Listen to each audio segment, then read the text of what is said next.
नमस्कार, मी नम्रता वागळे. आपण पाहताय पुढारी न्यूज आणि आतापर्यंतच्या महत्त्वाच्या बातम्यांचा धावता आढावा घेणार आहोत. ऊस दरासाठी आक्रमक झालेल्या स्वाभिमानी शेतकरी संघटनेच्या कार्यकर्त्यांनी सांगलीतल्या दत्त इंडिया साखर कारखान्याचं गेट तोडून आत शिरण्याचा प्रयत्न केला. पोलिसांनी वेळीच कार्यकर्त्यांना हुसकावून लावत गेट समोरचा परिसर मोकळा केला. सांगलीच्या दत्त इंडिया कारखान्याबाहेर स्वाभिमानी शेतकरी संघटना आणि पोलिसांमध्ये जोरदार झटापट झाली. स्वाभिमानी शेतकरी संघटनेच्या कार्यकर्त्यांनी कारखान्यामध्ये शिरण्याचा प्रयत्न केल्यानंतर ही झटापट झाली. दत्त इंडिया साखर कारखान्याबाहेर स्वाभिमानी शेतकरी संघटनेनं ठिय्या आंदोलन केलं. कोल्हापूरप्रमाणे दर मिळालाच पाहिजे या मागणीसाठी स्वाभिमानी शेतकरी संघटना आक्रमक झाली होती. कांदा निर्यात बंदीच्या निषेधार्थ प्रहार संघटनेचं केंद्रीय राज्यमंत्री भारती पवार यांच्या नाशिकमधल्या निवासस्थानाबाहेर आंदोलन केलं. यावेळी पोलीस आणि आंदोलकांमध्ये बाचाबाची झाली. संभाजीनगरमध्ये दूध दरवाढीच्या मागणीसाठी शेतकऱ्यांनी आंदोलन केलं. संभाजीनगर जिल्ह्यातील आडगाव बुद्रुक या ठिकाणी शेतकऱ्यांनी रस्त्यावर दूध ओतून आपला निषेध व्यक्त केला. दुधाला दर मिळत नसल्यामुळे शेतकरी आक्रमक आहेत. छगन भुजबळ वाया गेलेला माणूस असून त्यांनी आता गोळ्या सुरू कराव्या असा टोला मनोज जरांगे यांनी लगावलाय. फडणवीसांच्या ताटात जेवणारी माणसं बरळत असल्याची टीकाही त्यांनी केली आहे. देवेंद्र फडणवीसांनी वेळीच शहाणं व्हावं अन्यथा सगळं बाहेर काढणार असा इशारा मनोज जरांगे पाटलांनी दिलाय. मराठा आरक्षणाला होत असलेला विरोध हा फडणवीसांचाच डाव असं वाटू लागलाय असा आरोपही जरांगेंनी केलेला आहे. मराठा आरक्षणावरून तोडगा काढण्याचा फॉर्म्युला आमच्याकडे असल्याचं वक्तव्य ओबीसी नेते हरिभाऊ राठोडांनी केलंय. फॉर्म्युला सांगण्याचा 2016 पासून प्रयत्न करतोय, मात्र याकडे सरकार लक्ष देत नसल्याचा आरोप त्यांनी केलाय. छगन भुजबळ हे ओबीसी समाजाचे नाहीत, ते माळी समाजाचे असल्याचं वक्तव्य ओबीसी नेते हरिभाऊ राठोड यांनी केलंय. तर 30 वर्षांपासून सत्तेत असतानाही ओबीसींचे प्रश्न मांडले नसल्याचं ते म्हणाले. मुख्यमंत्री एकनाथ शिंदेंनी मागासवर्ग आयोगाला लिहिलेल्या पत्रावर सदस्य नाराज झालेले आहेत. एका समाजाला मागास ठरवण्यासाठी आयोग कसं काम करणार? मराठे मागासलेले आहेत असा अहवाल सरकारला हवा आहे का असा प्रश्न त्यांनी केलाय. एसआयटी चौकशीबाबत आदित्य ठाकरेंनी प्रतिक्रिया दिली आहे. ज्याची भीती वाटते त्यांना बदनाम करण्याचा प्रयत्न केला जातो असं ते म्हणाले. आरोप करणं ही सत्ताधाऱ्यांची पॉलिसी असल्याचा टोला त्यांनी लगावलाय. शरद पवार गटाच्या कार्यकर्त्यांचा 16 डिसेंबरला नवी मुंबईच्या कळंबोलीत मेळावा होणार आहे. या मेळाव्याला शरद पवार कार्यकर्त्यांना मार्गदर्शन करणार आहेत, तर जयंत पाटील, अमोल कोल्हे हे सुद्धा मेळाव्याला उपस्थित असतील. कांदा प्रश्नावर उपमुख्यमंत्री देवेंद्र फडणवीसांनी केंद्रीय वाणिज्य मंत्री पियुष गोयल यांची भेट घेतली. यावेळी कांदा निर्यात बंदीवर तोडगा काढण्याबाबत निवेदन देण्यात आलंय. तर कांदा निर्यात बंदीवर लवकरच तोडगा काढू असं आश्वासन त्यांनी दिलेलं आहे. अवकाळीमुळे झालेल्या नुकसानाची शेतकऱ्यांना अद्याप मदत मिळालेली नाही. यात सरकारला जाब विचारण्यासाठी काँग्रेसने हल्लाबोल मोर्चा विधानभवनावरती धडकणार आहे. या मोर्चाच्या माध्यमातून जोरदार शक्ती प्रदर्शनाची तयारी काँग्रेसने केलेली आहे. शरद पवार 2 दिवसांच्या नाशिक दौऱ्यावर असून आज रात्री उशिरा ते नाशिकमध्ये दाखल होतील. चांदवडला होणाऱ्या रास्ता रोको आंदोलनात ते सहभागी होणार असून आंदोलनानंतर ते शेतकऱ्यांशी संवाद साधणार आहेत. केंद्राच्या कांदा निर्यात बंदीच्या निर्णयाविरोधात नाशिकच्या चांदवडमध्ये उद्या शेतकरी आंदोलन करणार आहेत. या आंदोलनामध्ये शरद पवार सहभागी होणार आहेत. कांदा निर्यातीवरती बंदी घातल्यामुळे शेतकरी आक्रमक आहेत. कांदा निर्यातीवर बंदी घातल्यामुळे लासलगाव, मनमाडसह नाशिक जिल्ह्यातल्या सर्वच बाजार समित्यांमध्ये कांदा लिलाव 3ऱ्या दिवशीही ठप्प आहे. त्यामुळे साठवून ठेवलेला कांदा खराब व्हायची भीती आहे. धनगर समाजाला एसटी प्रवर्गाचं प्रमाणपत्र देण्याच्या मागणीसाठी उद्या विधानभवनावर मोर्चा काढण्यात येणार आहे. आश्वासन देऊनही सरकारने अंमलबजावणी न केल्यामुळे सरकारचं लक्ष वेधण्यासाठी मोर्चा काढण्यात येणार आहे. उद्या नागपूर विधानभवनावर काढण्यात येणाऱ्या एल्गार मोर्चासाठी गावोगावी बैठका घेतल्या जात आहेत. वाशिम जिल्ह्यातील बैठका घेण्यात आलेल्या असून या मोर्चामध्ये महिला सुद्धा हजारोंच्या संख्येनं सहभागी होणार आहेत. गोपीचंद पडळकर यांच्यावरील हल्ल्याला लातूरमध्ये सकल धनगर समाजाच्या वतीने जाहीर निषेध करण्यात आला. यावेळी हल्लेखोरांनी त्वरित त्यांना अटक न केल्यास तीव्र आंदोलन करणार असल्याचा इशारा देण्यात आला आहे. पडळकरांप्रमाणे मनोज जरांगेंवरही चप्पलफेक होऊ शकते असा सूचक इशारा भाजपचे प्रदेश प्रवक्ता विनोद वाघ यांनी दिलाय. तर पडळकरांवर चप्पलफेक करणाऱ्याला तात्काळ अटक करा अशी मागणी त्यांनी केलेली आहे. शेतमालाला हमीभाव मिळावा यासह विविध मागण्यांसाठी सत्यशोधक शेतकरी सभेनं साक्री ते मुंबई असा लॉंग मार्च काढला. या मोर्चामध्ये हजारो शेतकऱ्यांनी सहभाग घेतलाय. शेतकऱ्यांचं हे वादळ उद्या धुळे तालुक्यातल्या नेर इथे दाखल होईल.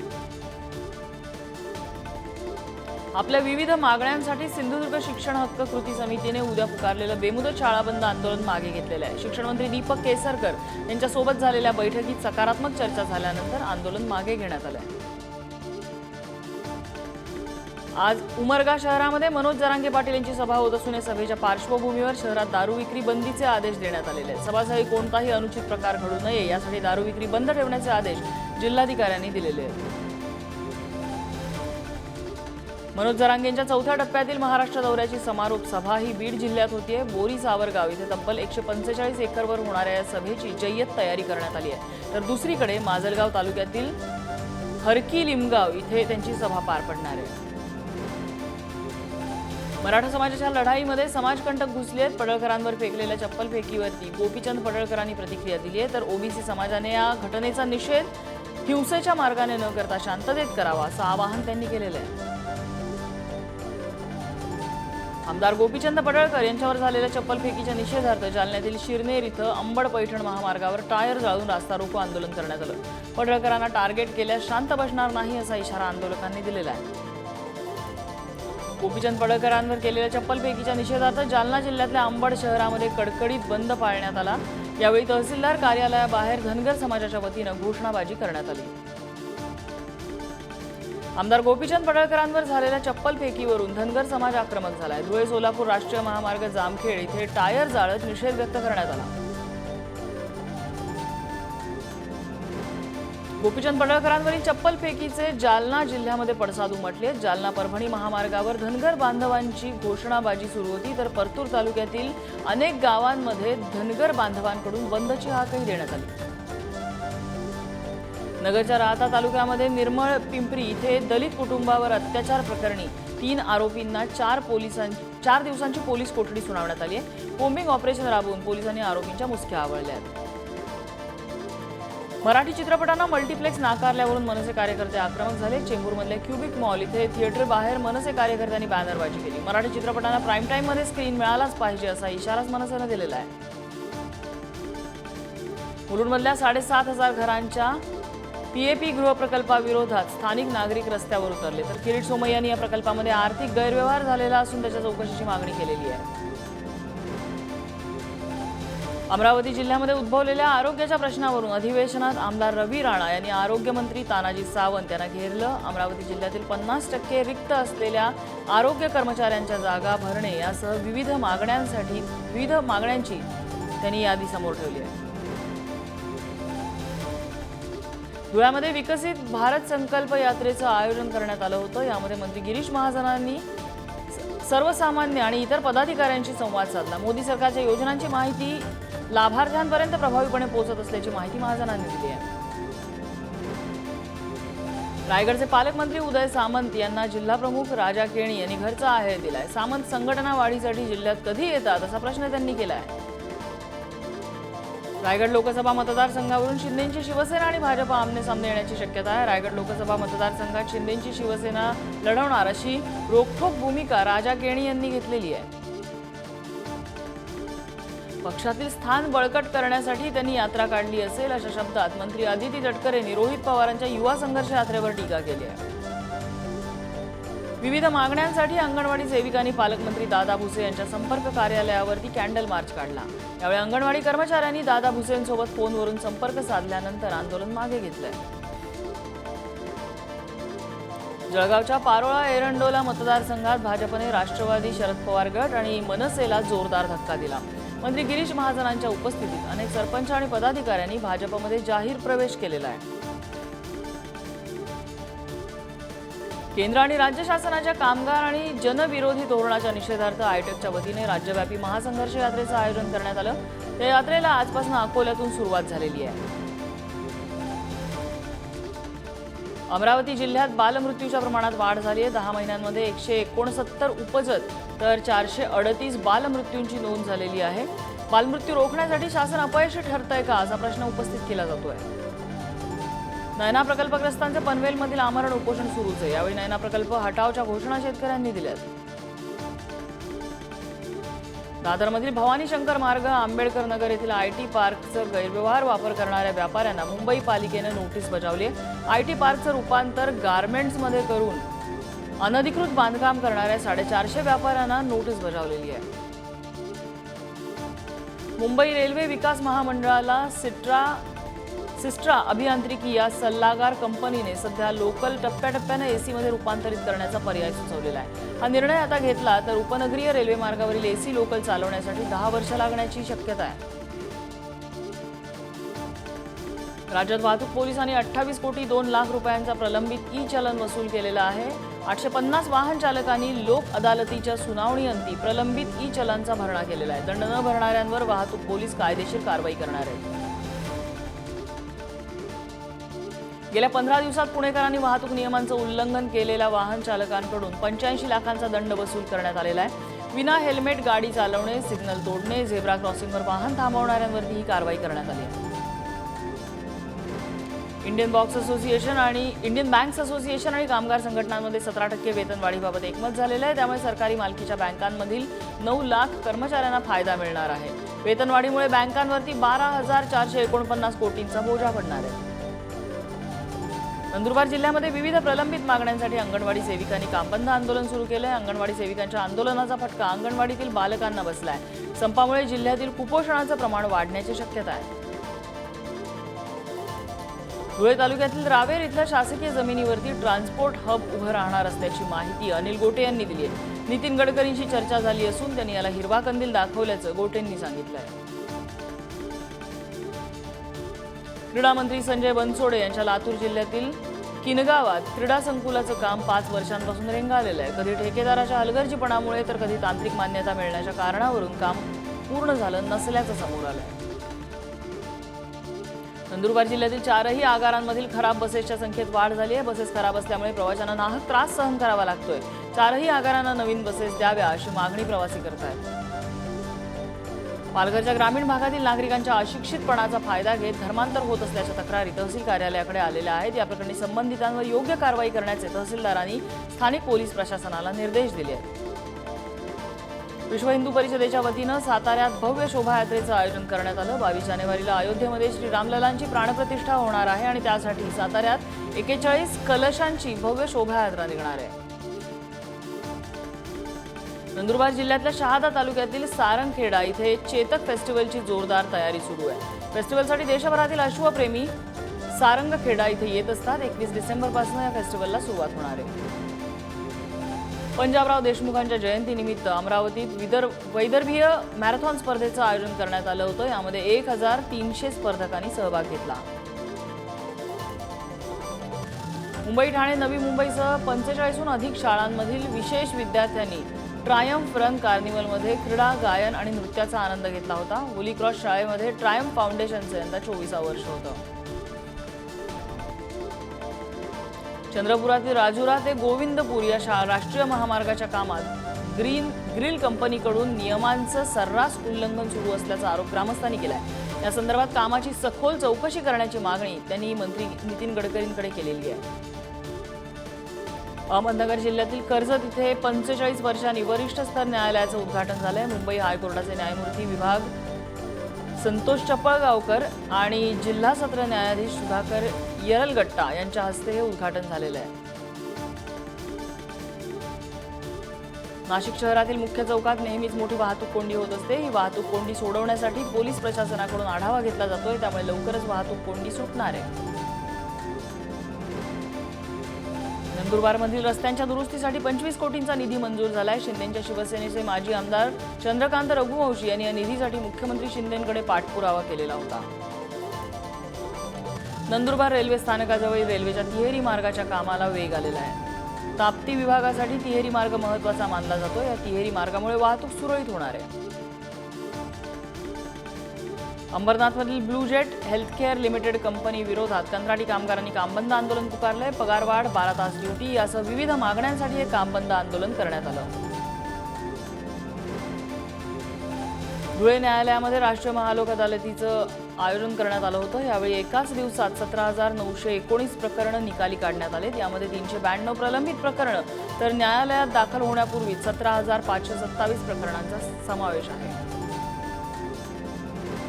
मोसंबी उत्पादक संघाच्या अथक प्रयत्नानंतर केंद्र शासनाकडून मोसंबीला भौगोलिक नामांकन प्राप्त झालं। या मानांकनाच्या वापरासाठी नोंदणी करावी असं आवाहन जिल्हाधिकारी डॉक्टर श्रीकृष्ण पांचाळ यांनी केलं आहे।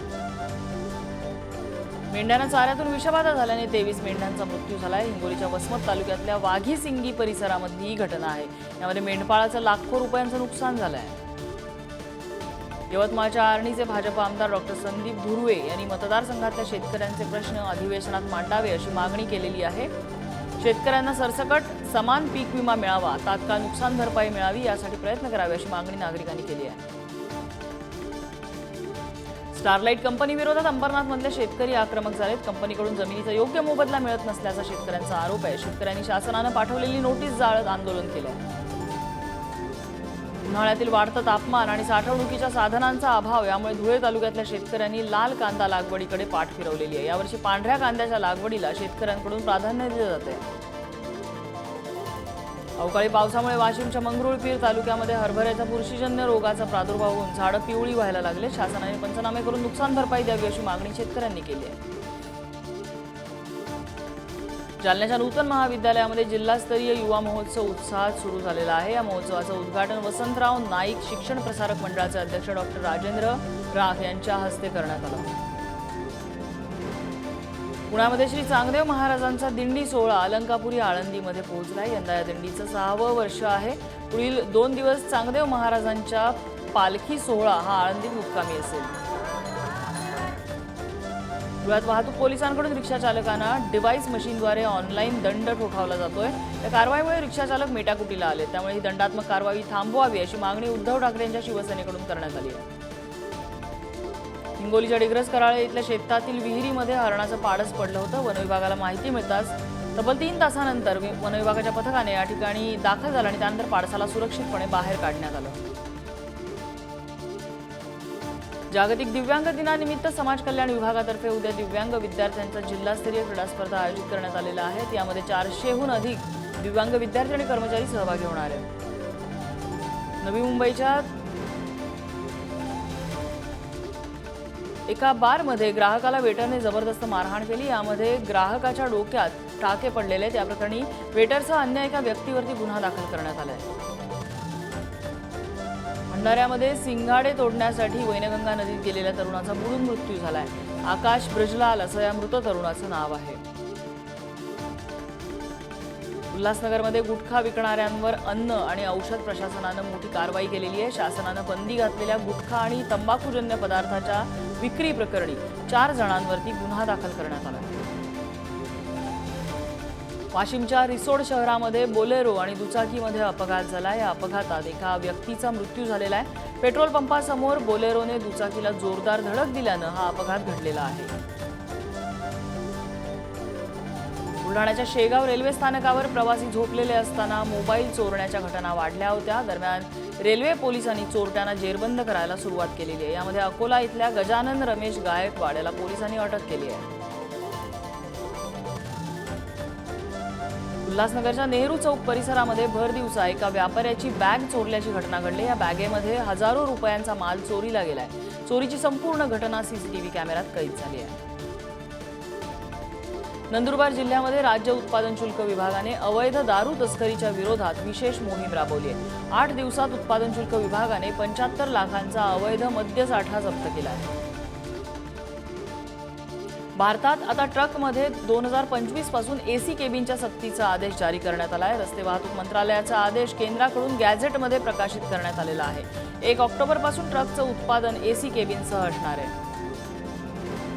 मध्य प्रदेशात भाजपकडून मुख्यमंत्री बदल होण्याचे संकेत आहेत। माजी मुख्यमंत्री शिवराज सिंग चौहान यांनी सभी को राम राम या शब्दांसह हात जोडलेला फोटो पोस्ट केलाय। त्यामुळे चौहान सर्वांचा निरोप घेत असल्याची चर्चा आहे। काँग्रेस खासदार धीरज सावंतकडे कोट्यवधींचा घबाड सापडलाय। सावंतकडील 136 बॅगा भरलेल्या नोटांची मोजणी बाकी असून जप्त रोकड ही 300 कोटींवर पोहोचण्याची शक्यता आहे। काँग्रेसने हात वर केले असून भाजपने ही रोकड काँग्रेसचीच असल्याचा आरोप केलेला आहे।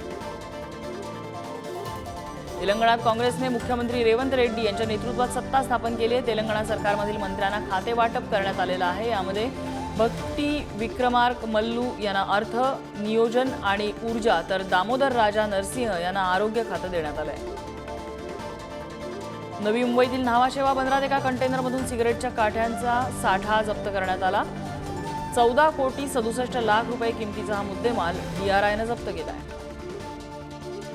गेल्या 3 वर्षात भारताने उत्तर सीमेवर अतिशय कठीण आव्हानांचा सामना केलेला आहे. राष्ट्रीय हितासाठी रशियाकडून कच्च्या तेलाची खरेदी सुरूच ठेवणार असल्याची माहिती जयशंकर यांनी दिली आहे. काँग्रेस खासदार धीरज साहू यांच्या व्यवसायासोबत काँग्रेस पक्षाचा काही संबंध नाही असं काँग्रेस नेते जयराम रमेश यांनी स्पष्ट केलं आहे. अमृतसरच्या डावके गावामध्ये 520 ग्रॅम वजनाचं हेरॉईनसह ड्रोन जप्त करण्यात आलेला आहे. BSF आणि पंजाब पोलिसांच्या संयुक्त शोध मोहिमेत ही कारवाई करण्यात आली आहे. इटलीच्या रोम शहरामध्ये सॅन जिओव्हनी हॉस्पिटलला आग लागल्याची घटना घडली आहे. आगीमध्ये 3 जणांचा मृत्यू झालाय तर काही जण जखमी झाले असून 200 रुग्णांना यातून बाहेर काढण्यात यश आलंय. 7 ऑक्टोबरपासून गाझामध्ये इस्रायली हल्ल्यामध्ये जवळपास 17,700 पॅलेस्टिनींचा मृत्यू झाल्याचा दावा गाझाच्या आरोग्य मंत्रालयानं केलाय. गाझामध्ये दिवसेंदिवस इस्रायली सैन्यानं हल्ला करण्यासाठी लक्ष केलेलं आहे आणि यात अनेकांना आपले प्राण गमवावे लागतात. 1999 मध्ये भारत पाकिस्तान यांच्यातल्या कारगिल युद्धाला विरोध केला होता. त्यामुळे परवेज मुशर्रफ यांनी सरकारमधून बाहेरचा रस्ता दाखवला असा खळबळजनक खुलासा पाकिस्तानचे माजी पंतप्रधान नवाज शरीफ यांनी केला. कॅलिफोर्नियातल्या एका मुलाने वयाच्या 17व्या वर्षी राज्य बार परीक्षा उत्तीर्ण केली आहे. पीटर पार्क नावाच्या या 17 वर्षीय मुलानं वकील म्हणून शपथ घेतली आहे. श्रीलंकेतील सिलोन इलेक्ट्रिसिटी बोर्ड मार्फत वीज पुनर्संचयित करण्यासाठी काम सुरू आहे. त्यामुळे देशातील वीज पुरवठा खंडित होण्याची शक्यता असल्याची माहिती अधिकारी नोएल प्रियंथा यांनी दिली आहे. भारतीय क्रिकेट संघाचे माजी कर्णधार बिशनसिंह बेदी यांच्या जीवनावर बायोपिक येणार आहे. बेदींना भारतीय क्रिकेट जगतातील अभूतपूर्व योगदानासाठी ओळखलं जातं आणि लवकरच त्यांची व्यक्तिरेखा आणि जीवन प्रवास मोठ्या पडद्यावर दिसणार आहे.